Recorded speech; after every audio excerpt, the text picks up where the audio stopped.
Hey, you're listening to the Today's Eat In podcast, episode 5.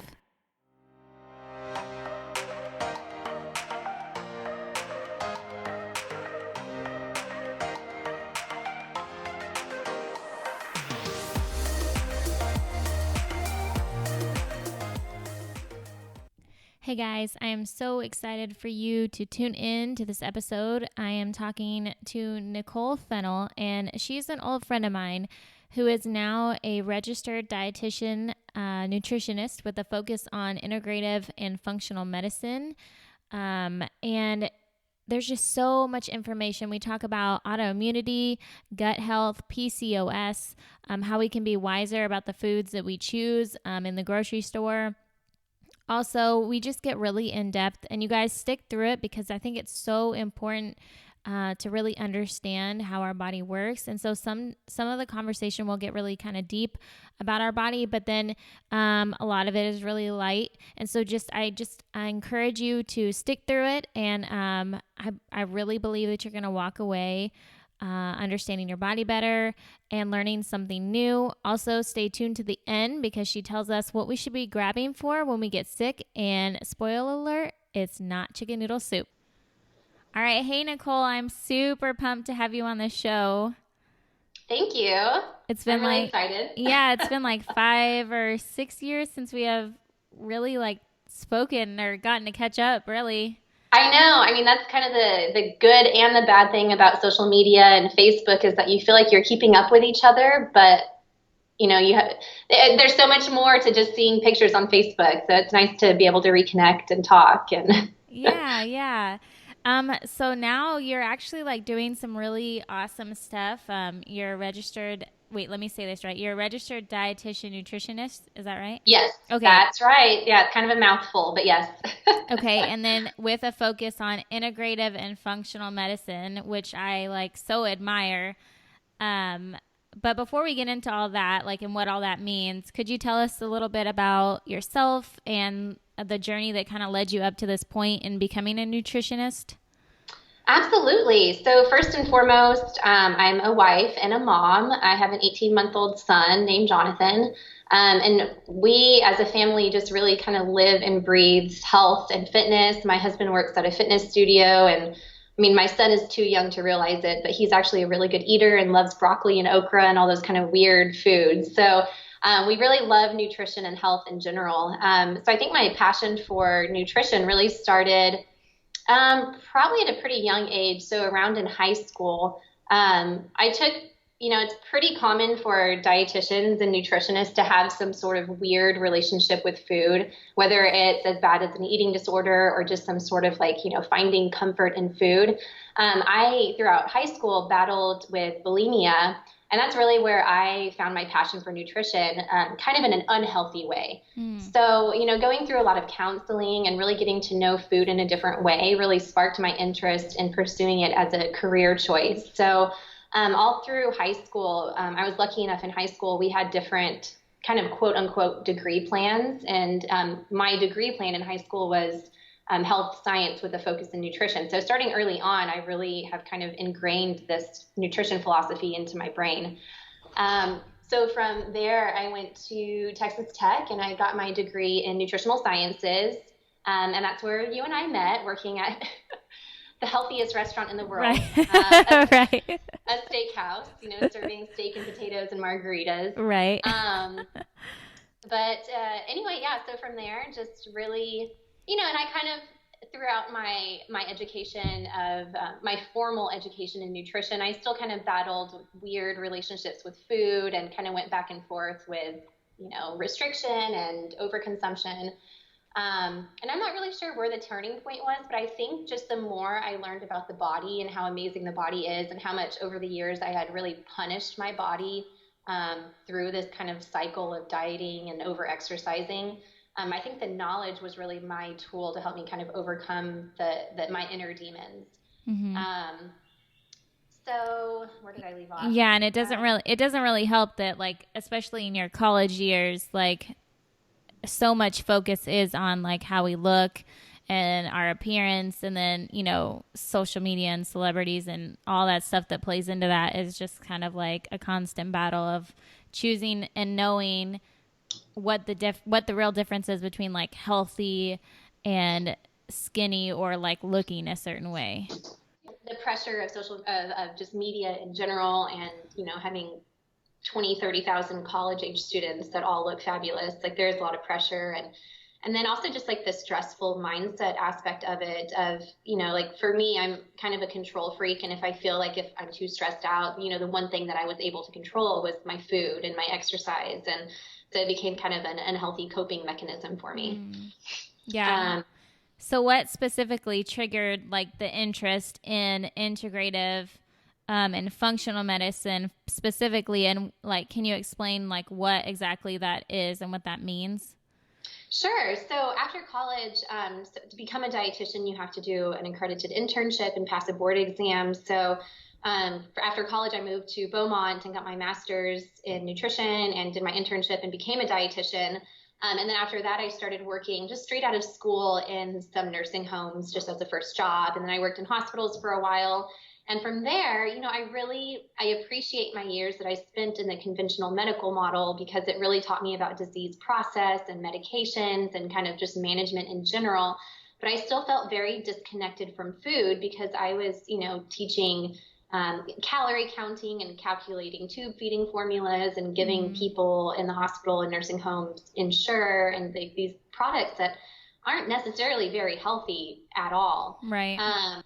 And so I felt like I was getting to people after the fact. So they were already sick. They probably didn't want to talk to me. They were on dialysis and kind of too far gone, and they really didn't care about making the dietary changes. So, right.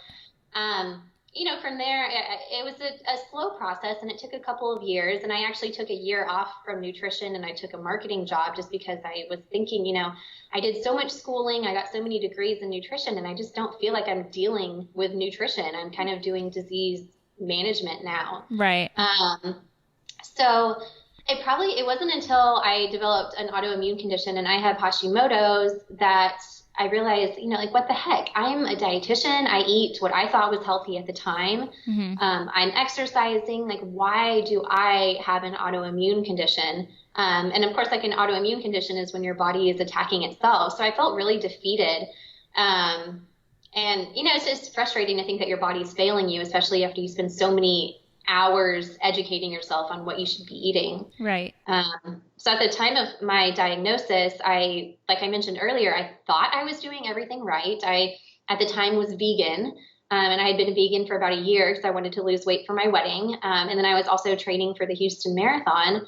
So, on top of being really stressed out planning my wedding, I didn't have an adequate diet, and then I was way over exercising, and that just created kind of a cascade of negative effects in my body that ultimately ended up in the development of the Hashimoto's. So from there, I met with a couple of doctors, and nobody ever asked me about my lifestyle. And then I finally met with, she was actually my OB-GYN.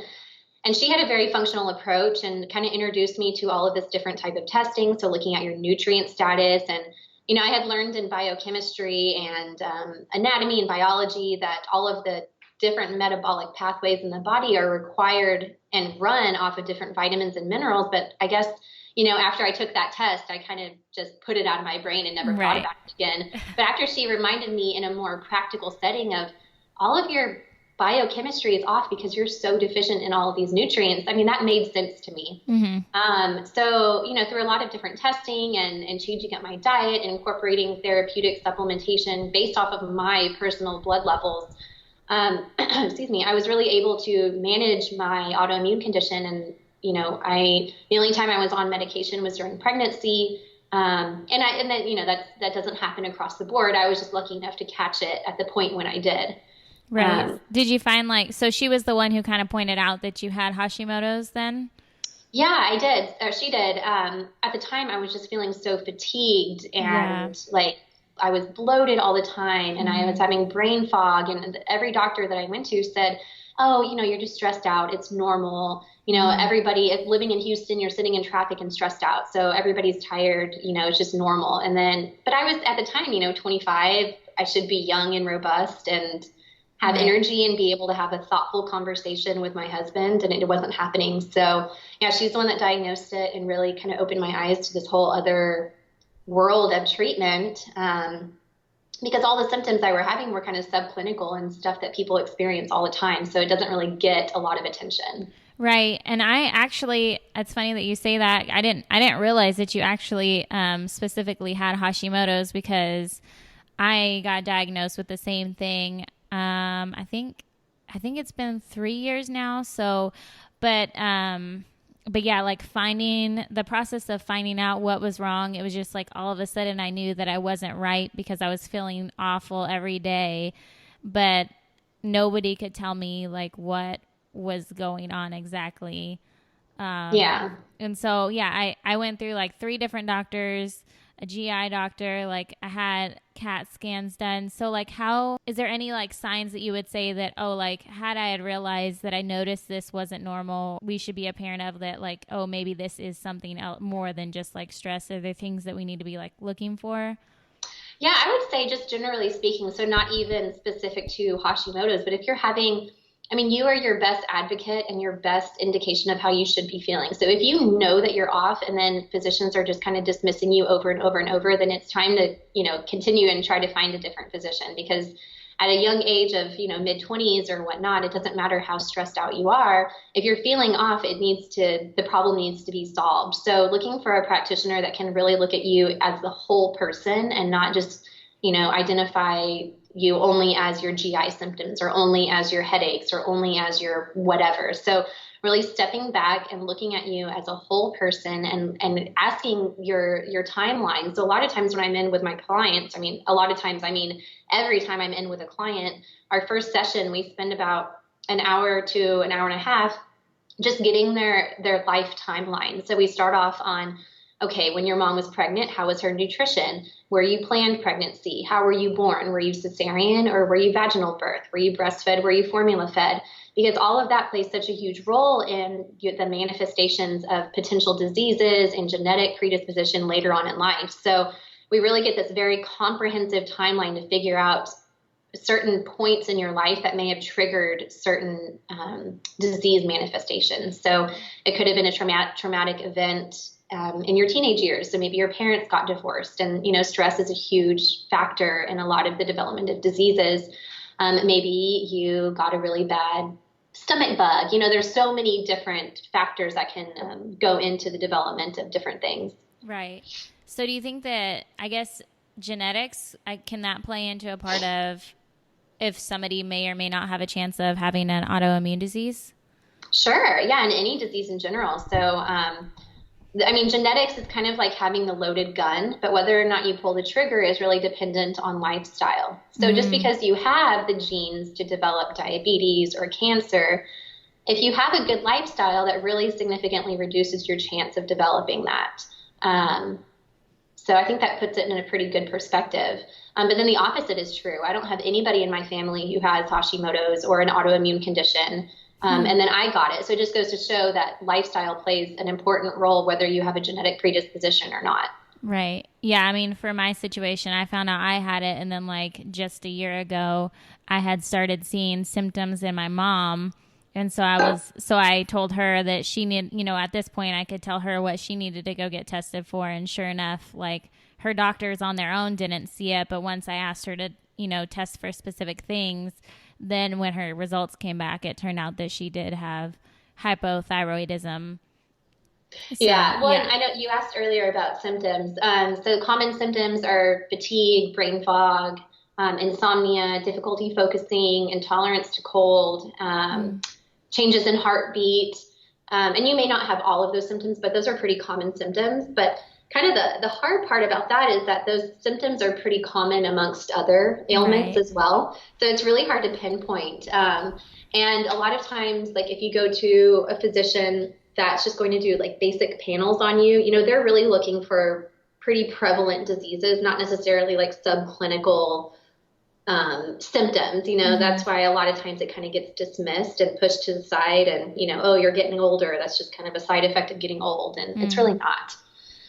I wonder why more doctors don't test more in depth, considering like I feel like autoimmunity and like a lot of like celiac disease and stuff like that is becoming more prevalent. Like I wonder why more physicians aren't testing for those things? Yeah, I think it's kind of multifaceted. I think it's just true lack of knowledge. And I feel like most mean well. And of course, they have a first do no harm mantra. And so I feel like what they know, they're willing to act upon. But there's really not a lot of nutrition education in the schooling. And even in my schooling as a dietitian, I mean, we got no education in dietary management of autoimmune conditions. It just really is, not at all, nothing. Wow. And so every program is different, but I know in speaking to a lot of dietitians, we get pretty heavily entrenched in, diabetes management and the management of cardiovascular disease. But a lot of the training that we get is very heavily focused on calorie counting and grams of fat and low fat diets and a very antiquated approach. But, that just, none of that really makes sense. And I like to be of the mindset of, how have humans been eating for a really long time? They haven't been eating, 100 calorie packs and low fat yogurt. We're eating real food. So that's kind of that's my mantra. Yeah. So speaking of like food and stuff like that, how do food sensitivities play into like autoimmune disease and our health and using it in your practice of like functional medicine? Yeah. So for functional medicine, as I mentioned earlier, we like to look at the whole picture of the person, and we try to utilize advanced laboratory testing to really get to the root cause of things. And so we like to say that instead of just putting out the smoke of the flames, we really like to try to put out the fire and control the fire. So getting to the root cause of things. So in terms of autoimmunity, it's kind of a threefold, kind of like a tripod or a trifecta that usually happens when you develop an autoimmune condition. So the first being some sort of genetic predisposition, which not everybody has, but that's a huge component. And again, whether or not you pull the trigger of the loaded genetic gun is up to things like your lifestyle. And lifestyle kind of encompasses things like environmental exposures and toxins, potential food sensitivities, but then also some degree of gut permeability or leaky gut, which is a huge topic in itself. And I could probably talk for an entire day about gut permeability and gut health and the importance of gut health. But upwards of 70 to 80% of our immune system is housed inside of our GI tract. So, if you have poor gut function, and not everybody is symptomatic, not everybody experiences bloating, but if you have any imbalances in your gut bacteria, that can really open the door to autoimmune conditions. But going back to the food sensitivity tests, the one that I do, so I'm a certified LEAP therapist, and that's a blood test through Oxford Biomedical called the mediator release test. And this is different than food allergy testing. So an allergy test, people have seen, or maybe somebody has gone through it, where they get the skin prick. And if you have an immediate reaction, that would be considered a true allergy. So along the lines of eating shellfish and your lips swell up, or eating peanuts and having anaphylaxis, that would be an immediate response. The ones that I do is looking at all the different mediators aside from that IgE, which IgE is the allergy test. Okay. The mediator release test looks at all of the other mediators except for IgE. So these are all delayed sensitivities. So you can, sensitivities can be delayed up to 72 hours. So you can eat something on Monday and then, Wednesday or Thursday, then you have a headache. So it's really hard to pinpoint what foods you're sensitive to. Right. And so the side effect of these mediators being released, and because you may not be symptomatic, is that you can have a slow buildup of inflammation in the body. So when these mediators get released, it's kind of like it's a chemical compound that causes inflammation. So inflammation is a natural process in the body. So if you think that you fall down and you trip or something or stub your toe, it gets inflamed. And the reason it gets inflamed is because it's bringing nutrients and fluids to kind of heal that body part. So thinking about your intestines and your GI tract, if you're eating foods that are constantly causing inflammation, that's why we get bloated as a big sign of food sensitivity, because a lot of fluid is being rushed there. But that underlying chronic inflammation kind of compounds and becomes pretty significant over time, but it's a kind of slow and steady increase. Right. Yeah, that makes so much sense now that you're like saying all these things. I'm like, oh, this makes sense.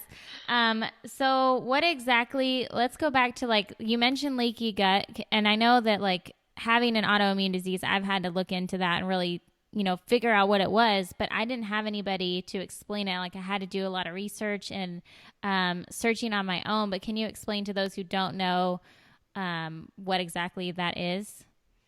Sure. So, oh gosh, I usually, if you can see me right now, I'm doing hand signals and I have a picture that I show people. So let me try to see how well I can put this into words. Okay, so imagine, and this is all happening at the microscopic level. So if you have had an endoscopy or a colonoscopy and your doctor Mm-hmm. said, well, everything's fine, to the naked eye, it does look normal. But at the microscopic level, the lining of the GI tract is lined with a bunch of different layers and a layer of mucus. And then we have a layer of villi and microvilli, which are little like tiny finger-like projections. And these finger-like projections are really important because they not only help food kind of get transported, they kind of push food along the GI tract, but the little projections also increase the surface area of our intestines, and that's where a lot of nutritional components, so vitamins and minerals and fatty acids and amino acids, are absorbed in those little villi. Mm-hmm. What happens, however, if we have constant exposure to potential inflammatory foods and toxins, maybe our gut bacteria balance is off, so our defenses are down. That inflammation kind of decreases the surface area of those little villi. And so when the surface area gets decreased, it decreases how well we're absorbing nutrients. Mm. But then also being more specific to leaky gut, an extreme example of that would be like when you get food poisoning. So you eat something that has a toxin or a pathogen in it, and you get diarrhea. And the reason that you get diarrhea is because those vessels in the intestines are dilating to allow fluid in to flush out the harmful particle, whatever it may be. Mm. So that's a pretty extreme example. But again, going back to like kind of like the subclinical, very low grade inflammation that's kind of like happening over time, the same thing goes into play with the food sensitivities. So if you're constantly eating these foods that your body just doesn't like, it's going to try to flush it out, and it's going to do that by dilating those tight junctions in the intestines. And so the tight junctions are kind of the gatekeepers that keep particles inside the intestines and out of the bloodstream. So when the gate of the tight junctions is constantly left open and particles of, things like gluten or soy, or, I even have some people who are sensitive to weird things like cauliflower and blueberries and broccoli, which are typically healthy foods. Right. However, if those tight junctions are staying open and the intestines are allowing undigested food particles to get into the bloodstream where they're not supposed to be, the immune system says, hey, that's not supposed to be here. And so it starts attacking the food. So whether it's gluten or it's broccoli or whatever it may be. And so that's where you would develop a food sensitivity.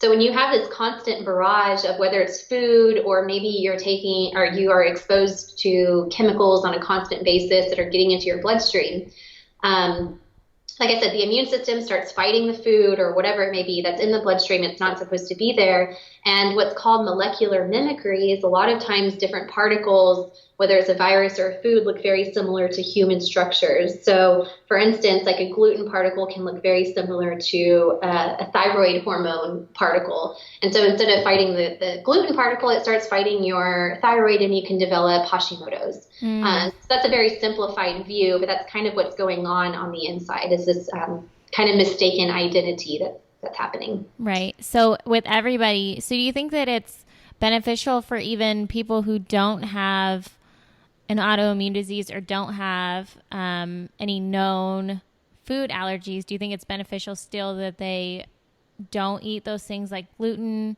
and or how do you feel about that? Because I know that that's a big thing lately is that, gluten is sort of like this no thing. But is that true for like everybody, or is that just true for those who actually have known food allergies and autoimmunity? I would say, it kind of depends. So when it comes to gluten and dairy, Some people tolerate it, some people don't. But I would say in general, gluten grains to me are kind of a dead food. So what I mean by that is that, a cup of pasta is going to have so much less nutrient density and vitality than a cup of sweet potato. So sweet potato, of course, can go bad. It has it's still somewhat living, even though it's been plucked from the ground quite a while ago, but it hasn't been through all that processing. Mm-hmm. A cup of pasta, on the other hand, even if it's whole wheat or whatnot, has still had to be harvested and then milled and then turned into pasta. And then however long it's been sitting on the shelf, and then you boil it to death. So there's really not much left in the integrity of the wheat. Mm-hmm. But wheat in general, the gluten grains in pastas and breads and just whatnot, secrete an enzyme in your intestines called zonulin. And zonulin is an enzyme that is responsible for the opening and closing of the tight junctions. And that's in a healthy individual or somebody with an autoimmune condition. That just happens across the board. Mm. So I think we're kind of bombarded with wheat products in general. Right, because it's in everything right now. It's in everything. It's in your shampoo. It's in your body wash. Toothpaste, medicine, it's everywhere. So I think however intentional you can be about reducing that, the better. But I will say when it comes to gluten grains, that things like a sourdough bread or things that have gone through a fermentation process, that fermentation process naturally reduces the amount of glutens, or not reduces the amount, it decreases the strength of the gluten bonds and makes them not so harmful to the GI tract. So, if you're not having huge symptoms or you don't have an autoimmune disease and you really, really want bread, I would say do a sourdough bread or maybe like a sprouted grain bread that has kind of done a little bit of the processing for you. And then what I mean by processing is it's done a little bit of the digesting for you, so to speak. I didn't know that about breads. I just assumed that like all breads are bad. Yeah, and everybody has a different threshold. So, generally speaking across the board with autoimmunity, if I'm not doing food sensitivity testing with people, I'll at least recommend, trying out a gluten-free diet, just because we want to do the least amount of opening and closing of those tight junctions as possible. Mm-hmm. But yeah, I have some people that do fabulously on sourdough and some people who just, as soon as they eat it, they can feel their stomach blowing up. So. Right. And I would assume that milk is like the same way now, because I've heard a lot of, and I don't know the studies and maybe you do, but I've heard just a lot of just articles that have come up about just how milk isn't what it was back then in the grocery stores. Like now when you get it, it's it like has no nutritional value, but still people are out there buying, and we don't know what to buy between, what is it, whole milk, skim milk, you have 2%, 1%, and then, so what do you think about milk? Yeah, I think if you can get like a good quality, so if you can get like a whole raw milk, which, raw milk in Texas is pretty impossible to find unless you know a farmer that will give you raw milk. Mm-hmm. The raw milk has natural, it's similar, it's breast milk. So, anybody who has had kids or just knows the power of breast milk, it's kind of medicinal. I think breast milk is amazing. So anyway, like raw milk has so many beneficial bacteria and it can be really, really healthy for you. But you're not going to find raw milk in a store. So I think the least processed that you can be, so if you can find a non-homogenized, meaning that the cream floats to the top, that's one step of processing that they have eliminated. So, the fewer steps of processing, the better. I'm a huge advocate of whole milk. So, getting the necessary fats. Mm-hmm. The fat in the milk is going to kind of blunt the sugar spiking effects of the sugar that's naturally found in milk. Definitely looking for an organic product and more specifically a grass-fed product, making sure that, the cows being grass-fed are going to optimize the fatty acid profile. And then additionally, just like humans store toxins in the fat cells, if you have a cow that is raised on a feedlot and fed and pumped antibiotics and growth hormone, a lot of those toxins get stored in their fat cells too, and it gets eliminated through the breast milk. So if you don't have access to organic and grass-fed, then doing a little bit lower fat content would probably be wise. But nowadays organic milk is kind of everywhere. Yeah.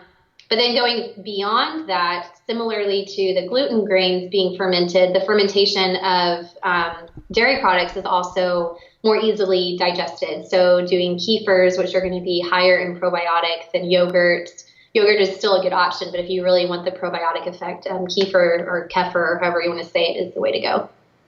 And how do probiotics benefit our bodies as well? Oh my gosh, that's another thing that we could talk about all day. So probiotics, we have more bacterial cells in our body than we do human cells. So essentially, we're kind of more bacteria than we are human. And so we have a ton of bacteria in our GI tract. And like I mentioned earlier, like 70 to 80% of our immune system is housed in our GI tract. So there's kind of a delicate balance of good and bad bacteria in the GI tract. But the probiotics and the bacteria and the yeast and stuff in general play a role in the digestion of food. And they also just protect us from foreign pathogens and potential toxins. But there's a lot of kind of upcoming research that shows that the types of bacteria that we have can really dictate our mood, how well we respond to things, how many calories we actually get from food. And so they've identified that people who have a certain set of bacteria tend to be more overweight than people who have this level of bacteria. And even for the treatment of like chronic conditions like Crohn's and whatnot, they've started doing fecal transplants where they take the feces from a healthy person and transplant it into an unhealthy person, and the person experiences remission, so they kind of get cured. So probiotics are incredible. I think I already mentioned the mindset aspect, but playing a role in like the prevention of Alzheimer's and also other mood disorders like bipolar and schizophrenia. And they're pretty amazing. It's hard to, I don't know where to, I could just keep going and going, but I think I'll stop myself. So if a normal person was to come into your offices, how would a typical visit or session with you look like, or what could somebody expect to find? And like and I guess we all think that we're kind of normal. Like I think that a lot of us don't realize that we have issues going on until they're so bad. So Yeah. who would you suggest to come in to see you, and then what would their session look like? Yeah, well, and I'm glad that you pointed out about, we all feel like we're normal. And that's kind of how I felt for a long time. Like I didn't realize that I felt so badly until I felt really good. I encourage most people, we all eat and we're all exposed to toxins. And, so I think having a checkup just to kind of see where your nutrient status is, I think would be like the biggest baseline. Because depending on the amount of stress or what's going on in your life, maybe you've just had a baby, really figuring out your nutrient status within your cells is really important. So anyway, so a typical session, I mostly deal with, and I kind of laugh with people, and I say that the majority of the clients that I see tell me that I'm kind of their last resort. So they've been to every doctor, they've tried everything, and so they're finally just going to try dietary changes. And usually it's, the dietary changes are kind of the foundation of everything. I won't say that it's the only thing, but it plays a really big role. So I see a lot of autoimmunity, gastrointestinal issues, food sensitivities, a lot of prenatal counseling, so before conception, during, and then after, and then all through breastfeeding and whatnot. And then a lot of just general feeling badly. So it's hard to pinpoint, maybe they have things like eczema or acne or PCOS, or, it's kind of multifaceted. But the first session, like I said, takes anywhere from an hour, usually like 60 to 75 minutes. And that's where we really come up with a timeline, start me from when your mom was pregnant with you, take me up to current times, and kind of identify some points in your life that were significant. I have people fill out a pretty extensive initial intake packet, and it goes over complete medical history, their medications, and then a several page long symptom survey that takes it from every point in the body. So starting from your head down to your toes, tell me how you're feeling. Do you experience gas or bloating? Do you have brain fog, difficulty making decisions? Do you have mood swings? So it's pretty detailed. And a lot of times, like you mentioned, people don't really realize that they felt so badly until you are intentional about thinking about it. And so from the symptom survey, we can really identify, wow, there's a lot of room for improvement. So, based off of that, we'll come up with some general dietary strategies. So depending on how the patient is presenting, I may recommend, well, maybe you should eliminate this food, maybe you should do this, but that really helps me to identify further lab testing. And so in functional medicine, we really utilize advanced lab testing because we want to get to the root of the problem.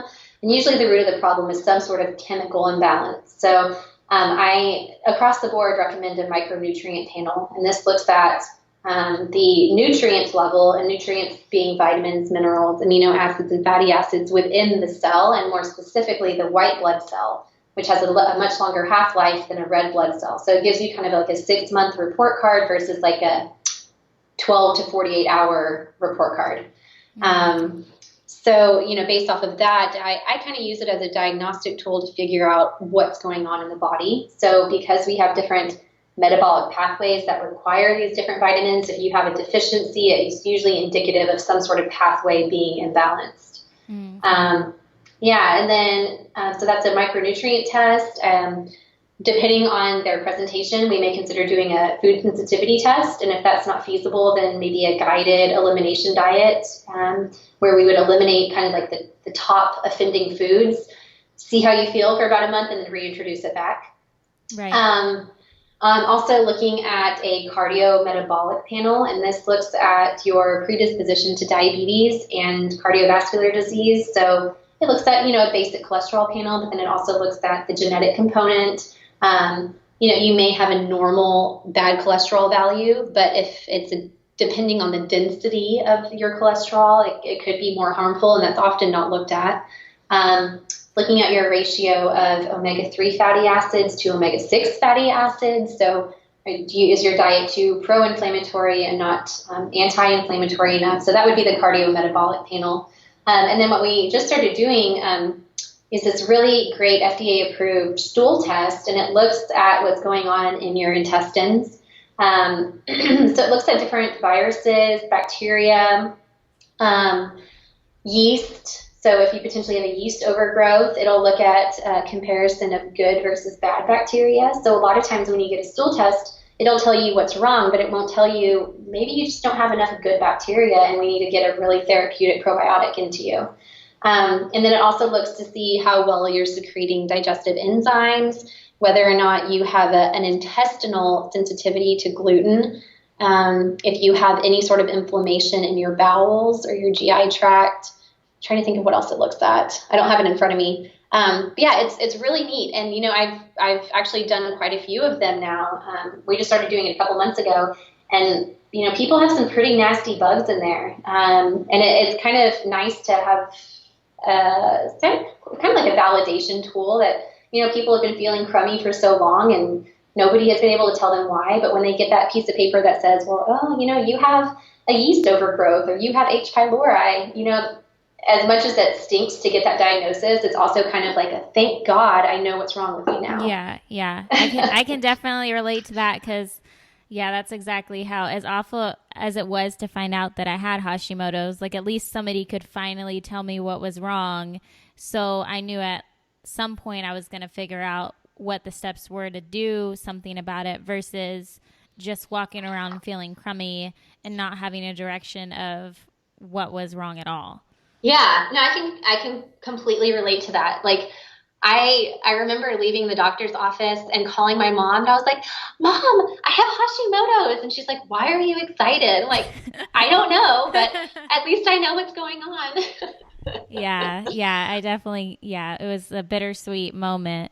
I know that we throw around the words holistic and functional a lot. So is there a difference between those two things, holistic and functional, or are they like one and the same? I technically don't know exactly. I know like the training that I have is in integrative and functional. So, kind of like I mentioned, like looking at the person as like a whole. And I'm pretty sure holistic does pretty much the same thing, but don't quote me on that. I don't know if that's exactly the definition. Right. Okay. I was just curious. And then I also heard you say that a lot of people come to you with PCOS. So I'm curious if I'm assuming diet is a huge role in women that want to conceive or are having trouble conceiving. Oh, yes. And, PCOS is, if I'm not mistaken, like the number one cause of infertility. Right. Yes. It's also a pretty difficult to diagnose because the symptoms are, cramping, irregular periods. But I mean, come on, who doesn't experience that from time to time? Right. Especially, being stressed out and malnourished. And so it's pretty common. But yeah, I mean, diet plays a huge role in that. So some people consider PCOS to be autoimmune and some don't. I'm of the school of thought that it is. So we do a lot with food sensitivity testing there, but the biggest thing with PCOS is just controlling your carbohydrate intake because, the side effect of PCOS, or it's kind of like a chicken and an egg thing. Does the insulin resistance cause PCOS or does the PCOS cause insulin resistance? It kind of goes back and forth. Yeah, a lot of dietary changes. Like I mentioned, really controlling the amount of carbohydrates you're eating, maximizing your nutrient density. So making sure there are different vitamins and supplements that are just naturally in higher demand with PCOS. So things like inositol and vitamin D and some other nutrients. So looking at that would be really important. And then a lot of the times, and not all the time, but women with PCOS tend to have difficulty losing weight. And it usually comes down to that balance of, or that degree of insulin resistance and sometimes eating too many carbohydrates, but maybe not even that, just not tolerating carbohydrates in general. So reducing the amount of carbohydrates, really optimizing healthy fats in the diet, eating a lot of vegetables, making sure that they're avoiding anything that would have growth hormones in it, because with PCOS, you can get elevated testosterone. So, avoiding dairy products would be really important. Sometimes it comes down to they just have a congested liver. And, we need to optimize those liver detoxification pathways and just make sure that we're ridding the body of excess estrogens and other hormones. So a lot of dietary strategies that we can really be therapeutic with. Wow. Yeah. I believe so much in that, just going through my autoimmune disease and seeing how much my diet change alone has made a difference in just the way I feel day to day. I could imagine how much it could affect other people in different situations. But I'm curious. So I just want to know, out of curiosity, what your take is on, women's contraceptives, like birth control, and what are the other ones? Like IUD and the ring and whatnot. Yeah. To each his own. I know the side effects of birth control, and I feel like a menstrual cycle is a normal occurrence that should happen. Birth control can implicate a lot of nutritional deficiencies, and more specifically, things that are really, really important to fetal development. So deficiencies in things like B6, folate, and B12, all which play a role in cell replication. And so, if you have somebody who's been on birth control for 10 years and then they decide to get pregnant, but they're deficient in all this, the folate and the B6 and B12, and then they have recurrent miscarriages because their body doesn't have the nutrients it needs to split all of those cells and create a baby. And so it's really, really common. So I'm not a huge fan of that. I don't know. The IUD, I would say maybe, I don't know enough about it. I know they have some that secrete hormones and then some that are like a copper. And I think if I had to choose, I'd probably do the copper one. But then again, there are a lot of negative side effects of having copper in your body. So, you have the ramifications there. And then things like the patch and the NuvaRing. I'm really not a huge fan of artificial hormones. However, to each his own. I know we practice the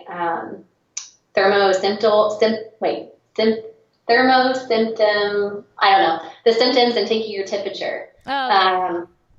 So, we really like that. However, if you don't follow the rules, you will end up pregnant. So you have to be diligent. Right. It's kind of choosing your health, doing the work to maintain your health versus convenience, basically. Yeah. And, I'm a nerd and I'm fascinated with the human body. And after I had a baby and breastfed forever, and I'm just fascinated with my body now and what it's able to do.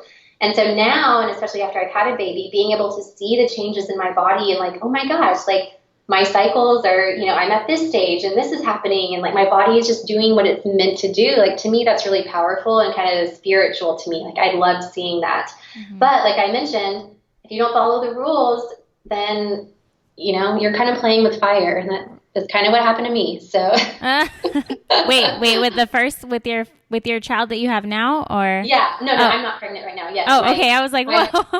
no, my one and only child right now. Okay, I was like, oh my gosh, bomb drop right now. No, um, No. that's funny. So Yeah. I was reading your blog on your site, and could you tell us what your website is? Yeah, so my general website is choosefoodwisely.com, and it's CHEWS, like you're chewing food, choosefoodwisely.com. And then I have a blog through WordPress, which is the same. I'm really bad. I don't blog enough, but I do. I'm pretty active on social media. So on Instagram, it's Choose Food Wisely, and then Facebook, the same thing. So Okay, that's pretty. awesome. So that's where everybody can find you. Um, I was reading your blog, and it was just one about you guys being sick and stuff, and you had posted what you guys used or the foods that you chose to use to help, you know, heal your body in a natural way. And so it had me thinking when I was younger, and I think, or I'm going to guess that this is most people today, is that we grew up when we had a stomach bug, it was like, oh, we need to grab the 7 Up, the Gatorade, and the saltine crackers, and this is what we need to feed our body. So would you say that that is true? And like, if not, then what would we reach for instead that is actually better for our body? Yeah, I'm glad that you asked that because I was the same way. Like growing up, yeah, getting the Sprite and the saltines and the chicken noodle soup and all of that. And I I'm a more of a believer of nourishing our bodies and giving the bodies the tools that it needs to heal itself because humans have been around for a long time and it's because our bodies are smart and adaptive.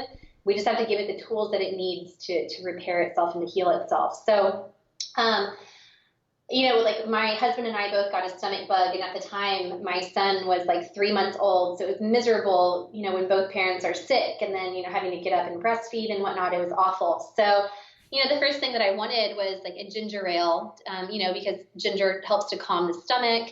And I wanted saltines just because that was the only thing that sounded good. And I wanted chicken noodle soup, but I can't have gluten, and I can't have saltines because I can't have gluten. Right. So we were kind of like at a crossroads, like, oh my gosh, I don't know what to eat. And I want something. I want my mom. Yeah. And so, we were trying to like, what would be a better option? So when we were looking at like a ginger ale, it really didn't even have any ginger in it. Like it was natural flavors and corn syrup and water and like something else. I don't remember. So I was like, okay, how in the world is that healthy at all? It's not. Right. Yeah. And then the saltines, again, they're really not much. And then the chicken noodle soup, I'm like, there's MSG in here, the noodles, like who knows, like this chicken kind of looks like cat food. Like we're not going to eat that. So we try to just go for better options. And so we went for a ginger kombucha. And the reason we did the ginger, of course, is because the ginger helps to soothe the stomach. But then the probiotics in there can help to fight any bad bacteria. So it's kind of twofold. Right.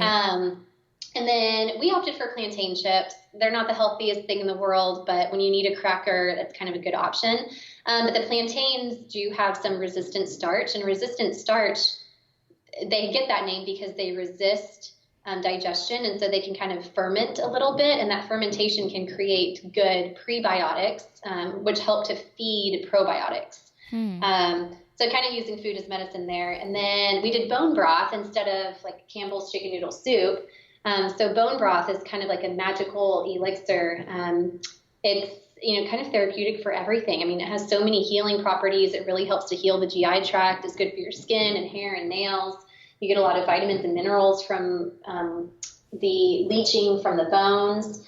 And then you also make it with vegetables like carrots and onions and celery and whatever else you like. We put seaweed in ours, and to give it kind of an interesting flavor. So you can get a little bit of fatty acids from that. So yeah, kind of just a little bit more of a healing and therapeutic approach to sick day food. Right. So bone broth is just basically boiling like beef bones or chicken bones in water and then creating like a broth from that water and from the boiling.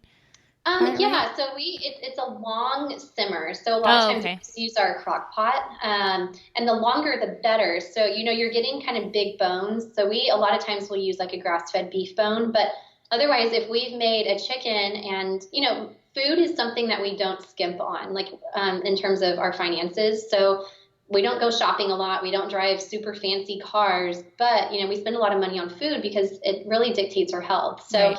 when we're spending a fortune on, a farm or a pasture raised whatever, like a chicken, we want to use the entire thing. So if we bake the chicken, we'll just save the carcass in the freezer and then use a couple chicken carcasses to make bone broth. And so, or we can use beef bones or pork bones, whatever it may be.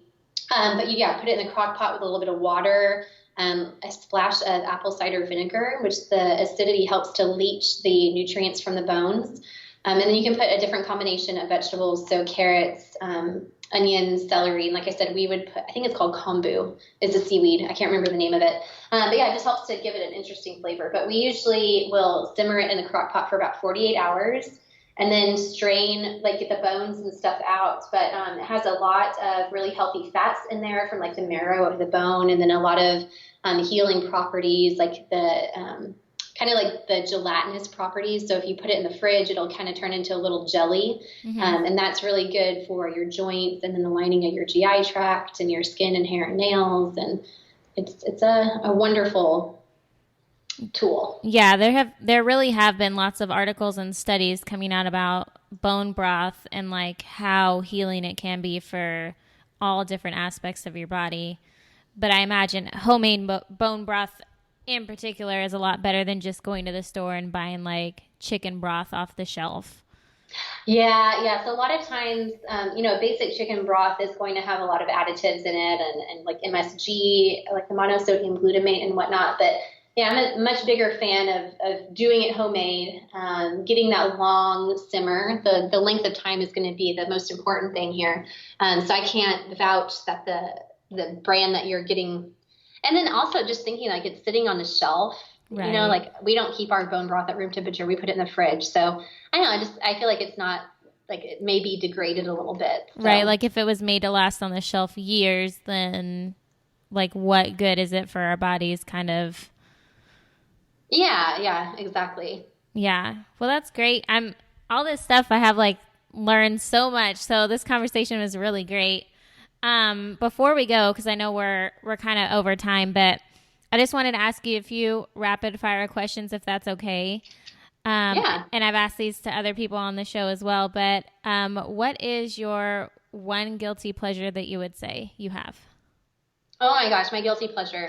Um, every night after my son goes to bed and my husband and I eat dinner, we sit on the couch and we eat chocolate. I mean, that is a nightly occurrence. And granted, it's, dark chocolate and, there's health benefit to it. That's Right. just it's kind of a non-negotiable in our house, so if I was wanting to be a fitness model or, like look like a Victoria's Secret model or whatnot, then I would maybe give it up. But it really nourishes me emotionally. And it's that time that my husband and I have together and we watch TV and we eat chocolate and it happens every night. And I don't care who tells me I can't do it. I'm not going to give it up.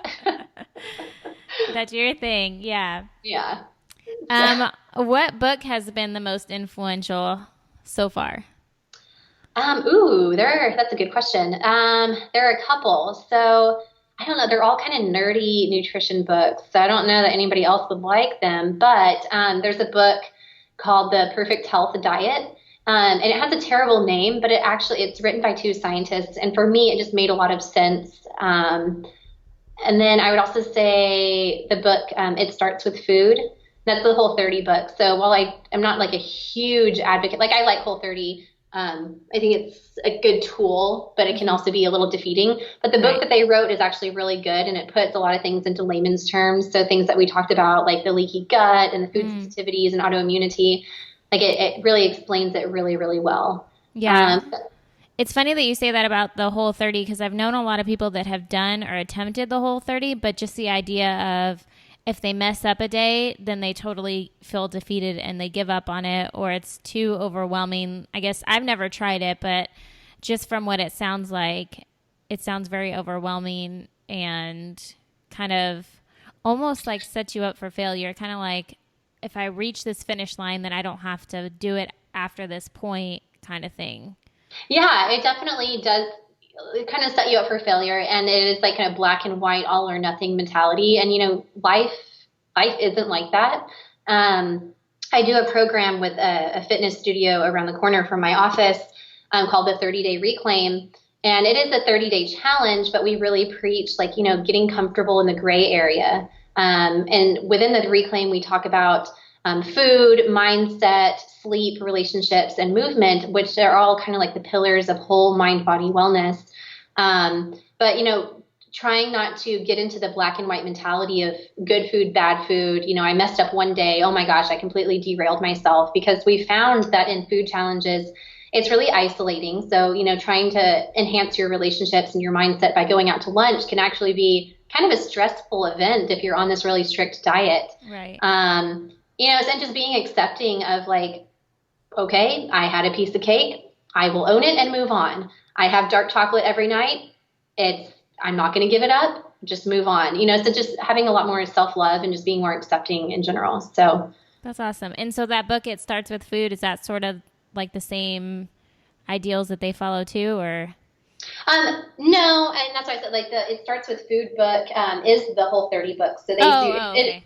Yeah, it is. So a lot of times when people do the Whole 30, they'll read It Starts With Food and get a little bit more background knowledge of why you would eliminate certain foods. Mm-hmm.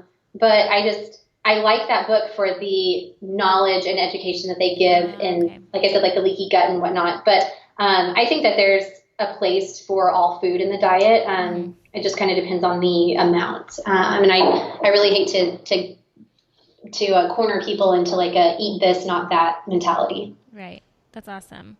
Yeah. If you could go back and tell your younger self, even a year or two ago, what would you tell yourself? What would it be? Maybe about your health or something like that. I wish that I had the respect and kind of the amazement of my body that I have now. I wish I had it back then. Because, when I got into the unhealthy habits, I was really punishing my body and trying to work against it, starving myself, over exercising. Why don't I look a certain way?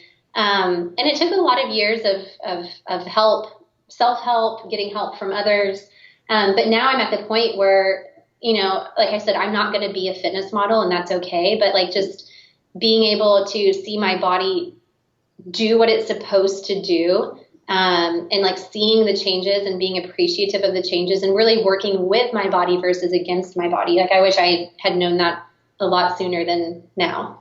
Right. Yeah. I know that I've kind of tried to think of, as I've gotten older, more in that way of just wow, you're able to nurse 2 kids for over a year each, that's something to be proud of. That's something that your body did. That's an amazing thing, versus striving towards more of those superficial things that our body can do. But, even walking is something that we should, have gratitude in, because for so many that's not possible without pain or struggle. And so, yeah, I totally agree. Just kind of acknowledging the power of our bodies, and that's an awesome thing.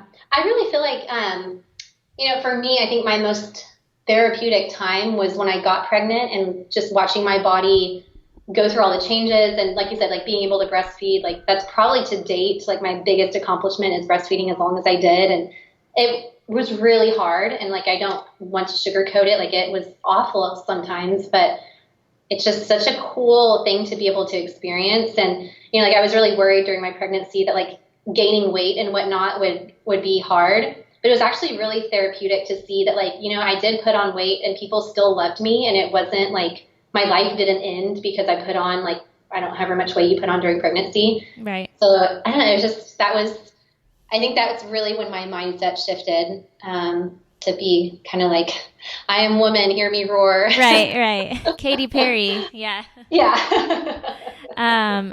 So what would your one message for women be then, if you had one? Yeah, I like to tell people just, make it work. Getting out of the black and white mentality. There are some nights that if the only thing that we have in the house is a organic hot dog, then, that's what it is for dinner. Life doesn't have to be Pinterest worthy and Instagram worthy. Especially in the age of social media where we see people's highlight reels, we don't always see the behind the scenes struggle. And it's really hard, to live in that kind of lifestyle of comparison. So, just work with what you have, make it work. That's awesome.